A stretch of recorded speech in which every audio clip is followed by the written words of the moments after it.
우리는 왜 같은 실수를 반복하는가? 살다 보면 가끔 이런 생각이 들 때가 있어요. 왜 나는 같은 실수를 반복하는 걸까? 왜 똑같은 패턴의 사람을 만나고 비슷한 방식으로 상처를 받을까? 분명 지난번엔 다짐했는데 또 같은 상황 속에서 같은 감정을 느끼고 있는 나를 발견하게 되죠. 처음에는 단순한 우연이라고 생각할 수도 있어요. 하지만 한두 번이 아니라 여러 번 같은 일이 반복된다면 이건 단순한 우연이 아니라 우리가 만들어가는 필연일지도 몰라요. 불교에서는 이러한 반복을 업보라고 설명해요. 과거의 선택과 행동이 현재의 삶에 영향을 미치고 그 결과가 다시 미래를 결정한다고 보죠. 쉽게 말하면 우리가 현재 겪고 있는 문제들은 우연히 생긴 것이 아니라 과거에 우리가 만든 원인에서 비롯된 결과라는 거예요. 예를 들어 늘 비슷한 유형의 사람과 사랑에 빠지고 결국 같은 이유로 이별을 반복하는 사람이 있다면 그건 단순히 상대방의 문제가 아니라 나의 선택과 습관이 만들어낸 결과일 가능성이 크다는 거죠. 그런데 문제는 여기에서 끝나지 않아요. 우리가 같은 실수를 반복하는 가장 큰 이유는 알면서도 변하지 않기 때문이에요. 과거의 경험을 통해 뭔가 배우긴 하지만 정작 행동으로 옮기지 않으면 변화는 일어나지 않죠. 마치 넘어질 것을 알면서도 같은 돌을 향해 걸어가는 것처럼요. 어떤 사람은 늘 손해보는 관계를 맺으면서도 다음번에는 다를 거야 라고 생각하며 같은 패턴을 반복해요. 어떤 사람은 분노를 참지 못하고 후회하면서도 비슷한 상황이 닥치면 또다시 화를 내죠. 그렇다면 우리는 어떻게 해야 할까요? 이 반복의 굴레에서 벗어날 방법은 있을까요? 사실 해결의 첫걸음은 인정하는 데 있어요. 내가 처한 상황이 우연이 아니라 내가 만들어낸 결과라는 걸 받아들이는 순간부터 변화가 시작될 수 있어요. 그리고 내가 선택을 바꾸면 결과도 달라질 수 있다는 믿음이 필요해요. 삶은 늘 변하고 있어요. 같은 실수를 반복한다고 해도 결국 우리는 매 순간 조금씩 배우고 성장하고 있죠. 그렇다면 우리가 어떤 마음가짐을 가지면 이 반복을 멈출 수 있을까요? 과거의 업이 현재에 어떻게 작용하는지, 그리고 우리가 어떻게 해야 삶의 방향을 바꿀 수 있는지 함께 더 깊이 생각해 보도록 해요. 구독, 좋아요는 사랑입니다. 불교에서 말하는 업보와 윤회란 무엇인가? 불교에서는 우리가 살아가면서 겪는 모든 일들이 업보와 깊은 관련이 있다고 말해요. 업보란 쉽게 말해 우리가 과거에 쌓아온 행동과 선택이 현재의 삶에 영향을 미치는 원리를 뜻해요. 원인 없는 결과는 없다라는 말처럼 지금 우리가 경험하는 모든 일들은 과거의 어떤 행동에서 비롯되었고 앞으로 우리가 어떤 선택을 하느냐에 따라 미래가 달라질 수 있다는 거죠. 불교에서 말하는 업이라는 개념은 단순히 나쁜 행동에 대한 벌이나 좋은 행동에 대한 보상이라는 의미를 넘어서요. 업이란 우리가 의도를 가지고 행한 모든 행동을 의미하며 이 업이 축적되면서 우리의 삶을 만들어 나간다고 해요. 예를 들어 한 사람이 늘 부정적인 생각을 하고 남을 원망하는 태도를 가지고 있다면 그 사람의 삶에는 점점 더 부정적인 일들이 많이 일어날 가능성이 커요. 반대로 긍정적인 생각과 행동을 지속하는 사람은 그만큼 더 좋은 환경을 만들어 갈 수 있죠. 그렇다면 업보는 어떻게 작용할까요? 불교에서는 업이 반드시 즉각적으로 나타나는 것은 아니라고 말해요. 어떤 행동은 곧바로 결과를 낳기도 하지만 어떤 행동은 시간이 지난 후에야 그 영향을 미치기도 해요. 마치 씨앗을 심으면 바로 열매가 맺히지 않고 시간이 지나야 꽃이 피고 열매를 맺는 것과 비슷하죠.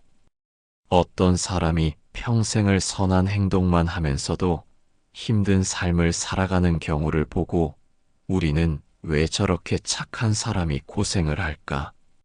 라고 생각할 수 있어요.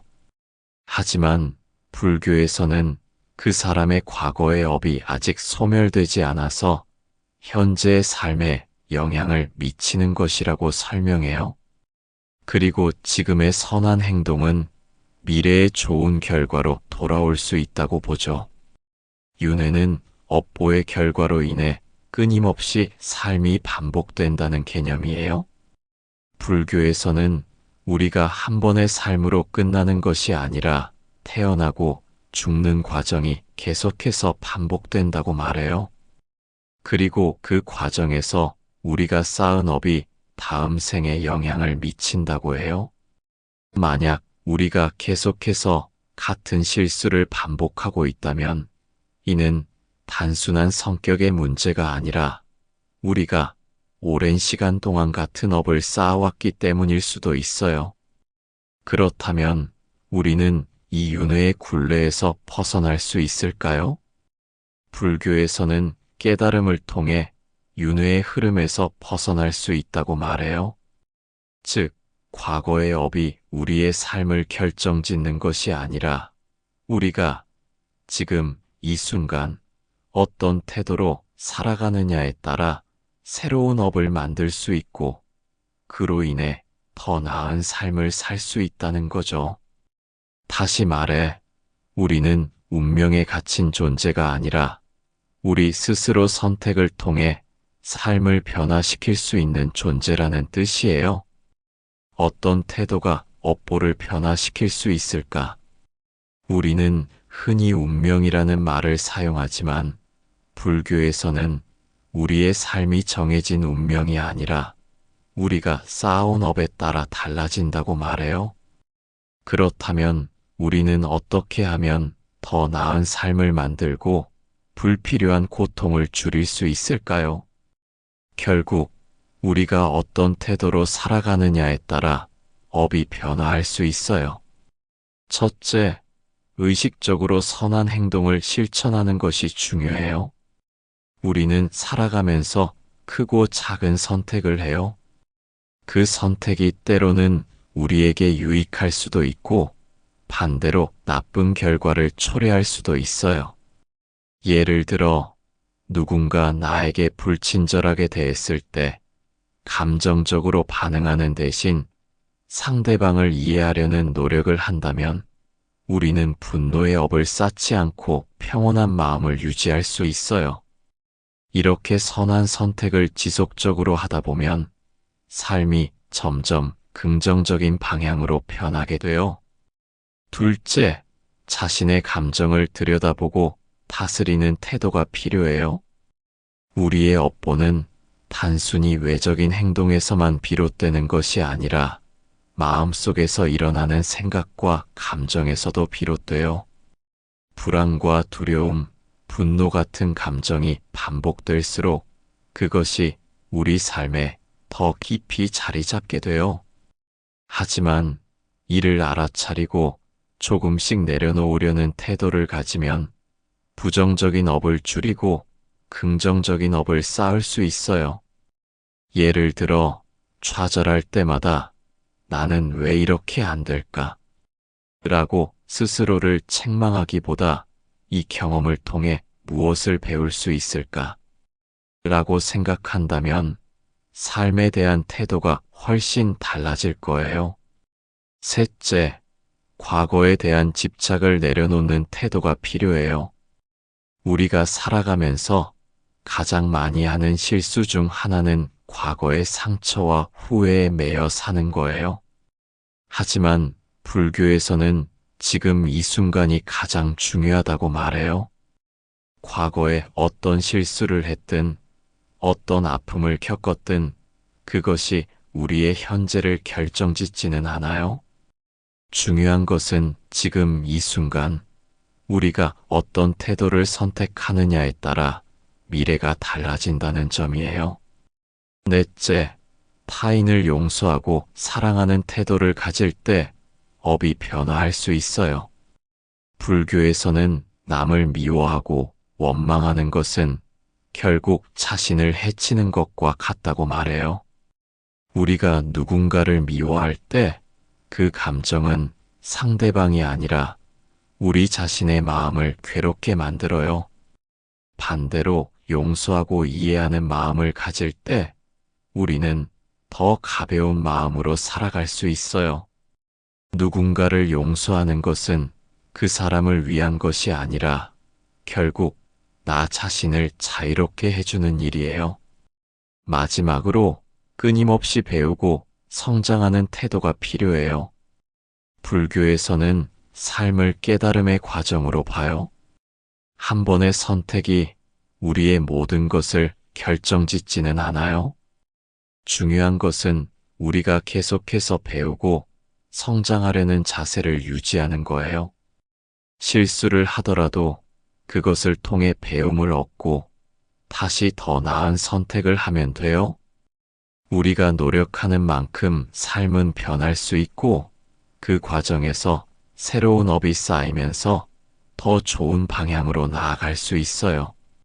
결국 업보는 정해진 운명이 아니라 우리가 어떤 태도로 살아가느냐에 따라 변화할 수 있는 거예요.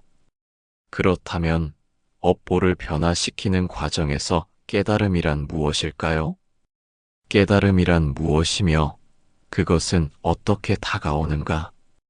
우리는 흔히 깨달음이라는 단어를 들으면 어떤 신비로운 순간을 떠올려요. 마치 깊은 명상 중 갑자기 세상의 이치를 이해하게 되는 것처럼요.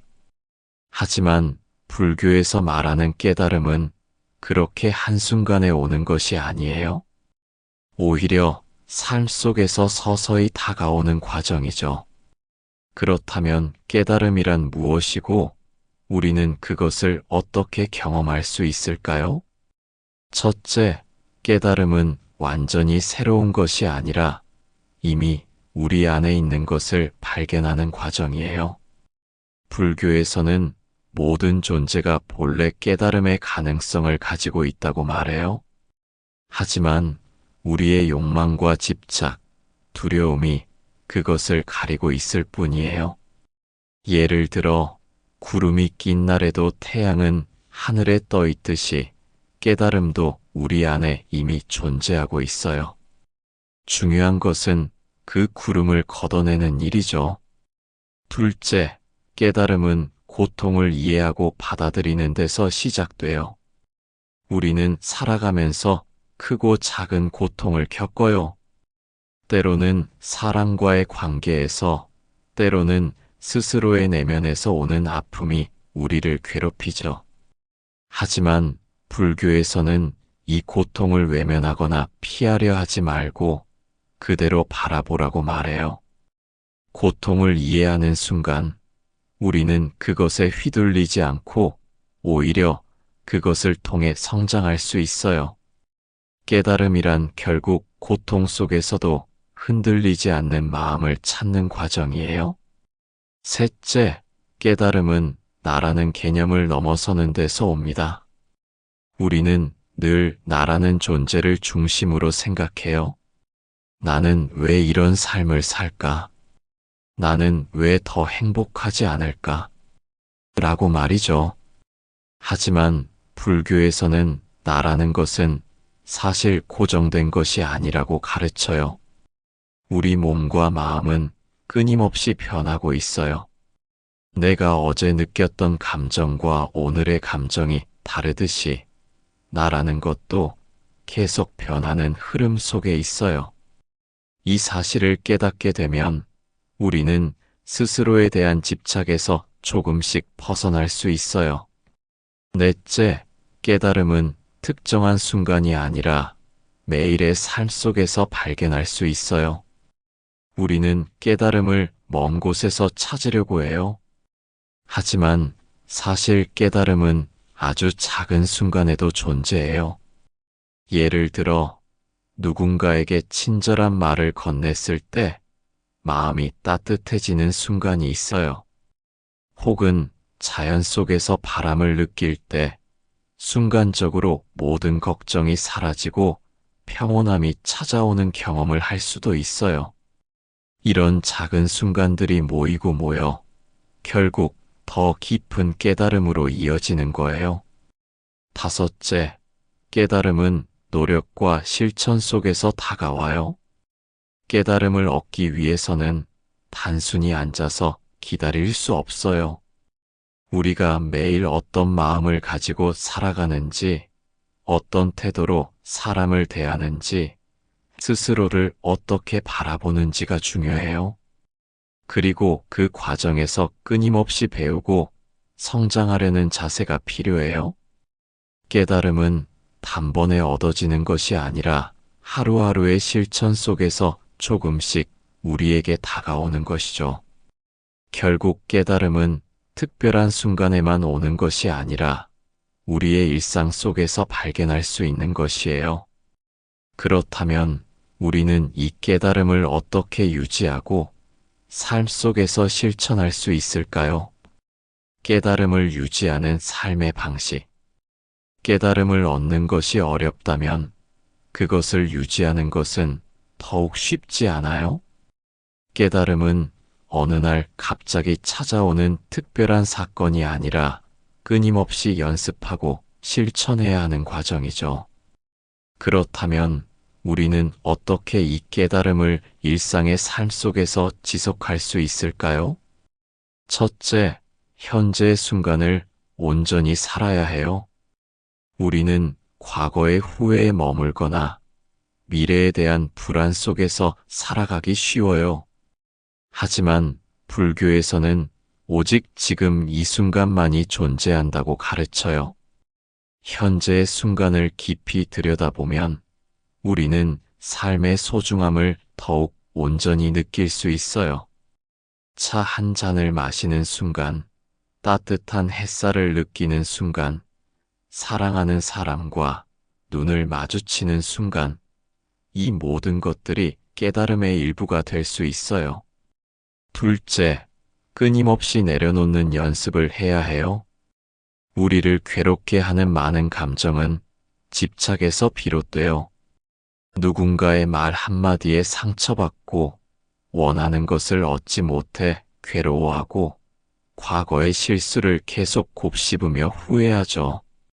하지만 집착을 내려놓는 연습을 하다 보면 우리는 점점 더 자유로워질 수 있어요.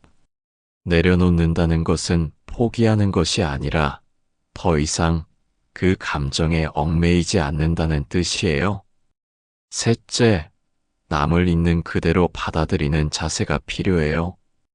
우리는 종종 다른 사람을 바꾸려 하거나 내 기대에 맞추려고 해요. 하지만 모든 사람은 각자의 방식대로 살아가고 있고 우리와 다른 가치관을 가질 수도 있어요. 깨달음을 유지하는 삶은 다른 사람을 있는 그대로 받아들이는 것에서 시작돼요. 상대가 내 뜻대로 되지 않는다고 화를 내기보다는 그 사람을 이해하려 노력할 때 우리는 더욱 성숙해질 수 있어요. 넷째, 겸손한 태도를 유지해야 해요. 깨달음을 얻었다고 해서 그것이 영원히 유지되는 것은 아니에요. 우리는 언제든지 다시 집착하고 실수하고 괴로워할 수 있어요. 그렇기 때문에 스스로를 항상 돌아보고 내가 어떤 마음을 가지고 있는지를 살펴보는 자세가 필요해요. 깨달음이란 하나의 목적지가 아니라 끊임없이 나아가는 과정이에요. 다섯째, 매일 실천하는 작은 습관을 만들어야 해요. 깨달음을 유지하는 것은 거창한 일이 아니에요. 매일 아침 감사하는 마음으로 하루를 시작하는 것, 화가 날 때 깊이 숨을 들이마시고 한 박자 쉬어가는 것, 내 주변 사람들에게 따뜻한 말 한마디를 건네는 것, 이런 작은 실천들이 쌓여서 깨달음을 더욱 깊게 만들어줘요. 깨달음을 유지하는 삶이란 결국 우리 자신의 마음을 잘 돌보는 과정이에요. 그렇다면 우리는 이 깨달음을 바탕으로 더욱 의미 있는 삶을 어떻게 살아갈 수 있을까요? 깨달음을 바탕으로 의미 있는 삶을 사는 법. 깨달음을 유지하는 것이 중요하다면 그 깨달음을 바탕으로 어떤 삶을 살아가야 할까요? 많은 사람이 깨달음을 얻고도 일상의 삶과 동떨어진 것처럼 여겨요. 하지만 진정한 깨달음은 삶 속에서 실천될 때 비로소 빛을 발해요. 깨달음을 바탕으로 의미 있는 삶을 사는 방법을 함께 고민해봐요. 첫째, 자신만의 삶의 목적을 찾아야 해요. 깨달음이 있다고 해서 삶이 저절로 의미를 가지는 것은 아니에요. 우리는 모두 각자의 방식으로 삶의 목적을 만들어 가야 해요. 누군가는 사랑을 실천하는 삶을 선택할 수도 있고, 누군가는 타인을 돕는 삶을 살아갈 수도 있어요. 중요한 것은 남들이 정해준 목표가 아니라 내가 진심으로 원하고 의미를 느끼는 삶의 방향을 찾는 것이에요. 둘째, 다른 사람과의 연결 속에서 깨달음을 실천해야 해요. 깨달음을 얻은 사람이 산속에 들어가 혼자 살아가는 것이 아니라 일상 속에서 사람들과 어울리며 살아가는 것이 더 어려워요. 하지만 우리가 관계 속에서 살아갈 때 비로소 깨달음은 진정한 힘을 발휘해요. 다른 사람을 이해하고 배려하며 그들과 함께하는 순간순간을 소중히 여길 때 깨달음은 더욱 깊어질 수 있어요. 셋째, 고통을 피하려 하지 말고 받아들이는 법을 배워야 해요. 의미 있는 삶은 언제나 평온하기만 한 것이 아니에요. 때로는 아픔과 시련이 찾아오기도 해요. 깨달음을 바탕으로 한 삶이란 그 고통조차도 삶의 일부로 받아들이는 것이에요. 고통을 통해 배우고 성장하며 그것을 피하려 애쓰는 대신 있는 그대로 경험하고 흘려보낼 줄 아는 마음이 필요해요. 넷째, 작은 실천을 통해 세상을 더 나은 곳으로 만들어야 해요. 우리는 거창한 일을 해야만 의미 있는 삶을 사는 것이 아니에요.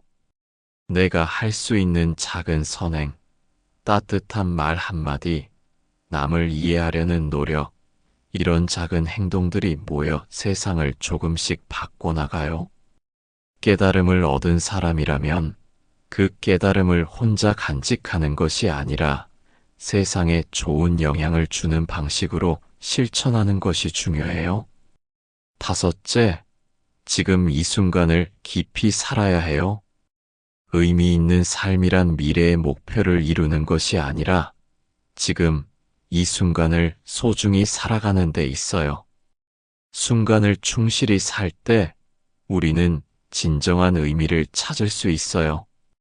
행복은 먼 곳에 있는 것이 아니라 우리가 지금 살아가는 순간에 깃들어 있어요. 깨달음을 바탕으로 의미 있는 삶을 사는 것은 결코 어려운 일이 아니에요. 그것은 우리의 일상 속에서 아주 작은 순간들 속에서 실천될 수 있어요. 결국 중요한 것은 우리가 지금 이 순간을 어떻게 살아가느냐에 달려 있어요. 깨달음을 통해 완전한 자유를 얻는 법. 많은 사람이 자유를 원하지만 진정한 자유는 외부 환경이 아니라 우리의 마음 속에서 비롯돼요.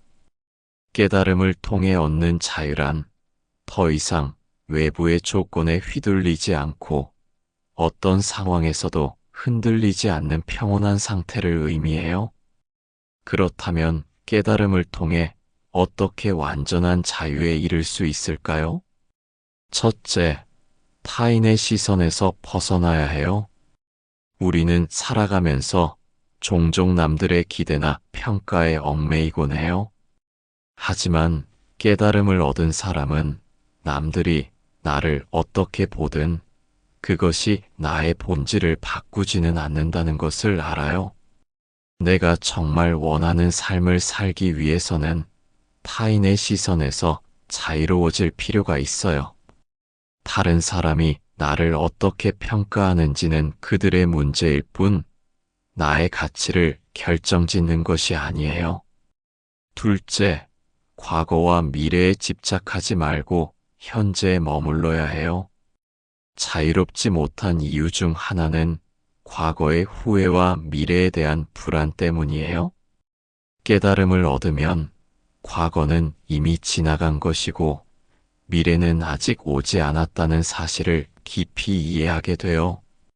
그러면 우리는 더 이상 과거에 얽매이거나 미래를 걱정하는 대신 지금 이 순간을 충실히 살아가는데 집중할 수 있어요.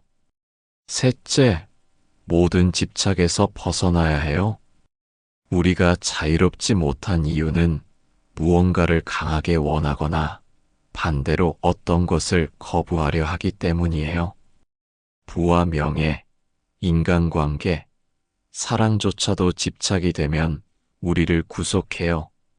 하지만 깨달음을 통해 우리는 어떤 것도 영원히 내 것이 아니며 모든 것은 흘러가는 것임을 깨닫게 돼요.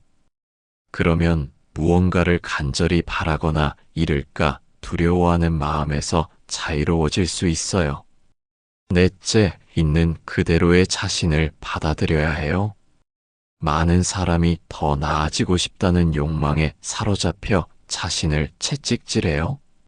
물론 성장하고 발전하는 것은 중요하지만 그것이 나를 부정하는 방식이 되어선 안 돼요.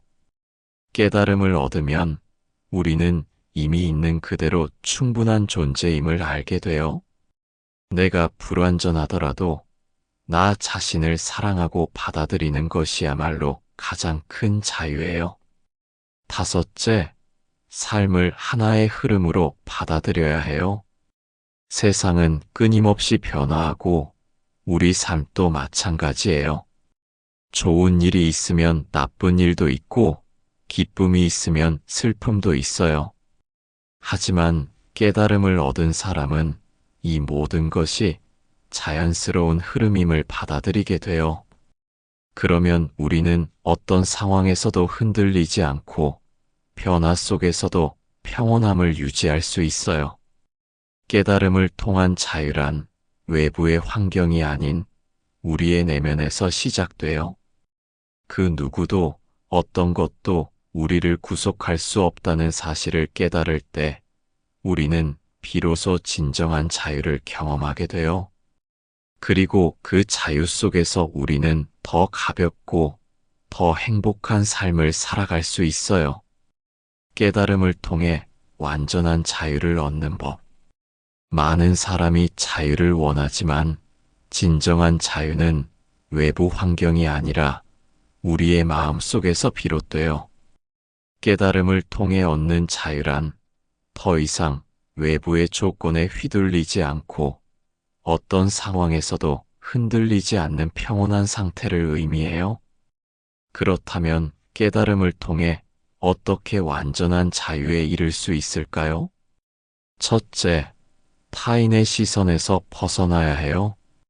우리는 살아가면서 종종 남들의 기대나 평가에 얽매이곤 해요. 하지만 깨달음을 얻은 사람은 남들이 나를 어떻게 보든 그것이 나의 본질을 바꾸지는 않는다는 것을 알아요. 내가 정말 원하는 삶을 살기 위해서는 타인의 시선에서 자유로워질 필요가 있어요. 다른 사람이 나를 어떻게 평가하는지는 그들의 문제일 뿐 나의 가치를 결정짓는 것이 아니에요. 둘째, 과거와 미래에 집착하지 말고 현재에 머물러야 해요. 자유롭지 못한 이유 중 하나는 과거의 후회와 미래에 대한 불안 때문이에요. 깨달음을 얻으면 과거는 이미 지나간 것이고 미래는 아직 오지 않았다는 사실을 깊이 이해하게 돼요. 그러면 우리는 더 이상 과거에 얽매이거나 미래를 걱정하는 대신 지금 이 순간을 충실히 살아가는데 집중할 수 있어요. 셋째, 모든 집착에서 벗어나야 해요. 우리가 자유롭지 못한 이유는 무언가를 강하게 원하거나 반대로 어떤 것을 거부하려 하기 때문이에요. 부와 명예, 인간관계, 사랑조차도 집착이 되면 우리를 구속해요. 하지만 깨달음을 통해 우리는 어떤 것도 영원히 내 것이 아니며 모든 것은 흘러가는 것임을 깨닫게 돼요. 그러면 무언가를 간절히 바라거나 잃을까 두려워하는 마음에서 자유로워질 수 있어요. 넷째, 있는 그대로의 자신을 받아들여야 해요. 많은 사람이 더 나아지고 싶다는 욕망에 사로잡혀 자신을 채찍질해요. 물론 성장하고 발전하는 것은 중요하지만 그것이 나를 부정하는 방식이 되어선 안 돼요. 깨달음을 얻으면 우리는 이미 있는 그대로 충분한 존재임을 알게 돼요. 내가 불완전하더라도 나 자신을 사랑하고 받아들이는 것이야말로 가장 큰 자유예요. 다섯째, 삶을 하나의 흐름으로 받아들여야 해요. 세상은 끊임없이 변화하고 우리 삶도 마찬가지예요. 좋은 일이 있으면 나쁜 일도 있고 기쁨이 있으면 슬픔도 있어요. 하지만 깨달음을 얻은 사람은 이 모든 것이 자연스러운 흐름임을 받아들이게 돼요. 그러면 우리는 어떤 상황에서도 흔들리지 않고 변화 속에서도 평온함을 유지할 수 있어요. 깨달음을 통한 자유란 외부의 환경이 아닌 우리의 내면에서 시작돼요. 그 누구도 어떤 것도 우리를 구속할 수 없다는 사실을 깨달을 때 우리는 비로소 진정한 자유를 경험하게 돼요. 그리고 그 자유 속에서 우리는 더 가볍고 더 행복한 삶을 살아갈 수 있어요. 쇼펜하우어 욕망에서 벗어날 때 자유로워진다. 쇼펜하우어는 인간이 자유롭지 못한 이유를 끝없는 욕망 때문이라고 보았어요. 우리는 무엇인가를 원하고 그것을 얻기 위해 애쓰고 결국 그 욕망이 또 다른 욕망을 낳아요. 이 끝없는 욕망의 사슬에서 벗어나는 것이야말로 진정한 자유예요. 그는 행복해지려면 원하는 것을 이루려 하지 말고 욕망 자체를 줄여라라고 했어요. 니체 타인의 시선에서 벗어나야 한다. 니체는 우리가 자유롭지 못한 이유를 사회적 도덕과 타인의 시선에 대한 의존 때문이라고 했어요. 우리는 착하게 살아야 해, 다른 사람에게 인정받아야 해 같은 사회적 규범에 얽매여 있어요. 하지만 니체는 이런 틀에서 벗어나 자기 자신을 창조하는 것이 진정한 자유라고 봤어요. 그는 너 자신이 되어라라고 했어요. 즉, 타인의 기대를 따르는 것이 아니라 내가 원하는 삶을 선택해야 해요. 불교 무상을 이해해야 자유로워진다. 불교에서는 모든 것은 변한다고 해요. 우리가 자유롭지 못한 이유는 변하지 않는 것을 붙잡으려 하기 때문이에요. 사랑, 관계, 돈, 명예의 모든 것은 언젠가 변할 수밖에 없어요. 깨달음을 얻은 사람은 이 변화를 자연스럽게 받아들이고 어떤 것에도 집착하지 않아요. 그래서 불교에서는 집착을 버릴 때 자유로워진다고 가르쳐요. 심리학에서는 우리가 자유롭지 못한 이유를 무의식적인 상처와 감정의 억압 때문이라고 봐요. 예를 들어 어린 시절 부모에게 인정받지 못한 경험이 있다면 성인이 되어서도 끊임없이 타인의 인정을 갈구하게 돼요. 그리고 그것이 우리를 구속하죠. 깨달음을 얻는다는 것은 자신의 감정과 상처를 직면하고 그것을 있는 그대로 받아들이는 과정이에요. 깨달음을 통해 얻는 자유는 외부 환경이 아니라 내면의 평온이에요. 스토아 철학은 통제할 수 없는 것을 놓아줄 때 자유로워진다고 했어요. 쇼펜하우어는 욕망을 줄일 때 자유가 온다고 했어요. 니체는 타인의 시선에서 벗어날 때 자유롭다고 했어요. 불교는 모든 것이 변한다는 것을 받아들일 때 자유가 온다고 했어요. 심리학에서는 내면의 상처를 이해할 때 비로소 자유를 경험할 수 있다고 해요. 결국 깨달음이란 외부 조건이 아니라 내 마음을 어떻게 다스리느냐의 문제예요. 그리고 그것을 깨달을 때 우리는 어떤 상황에서도 흔들리지 않는 자유를 얻게 돼요.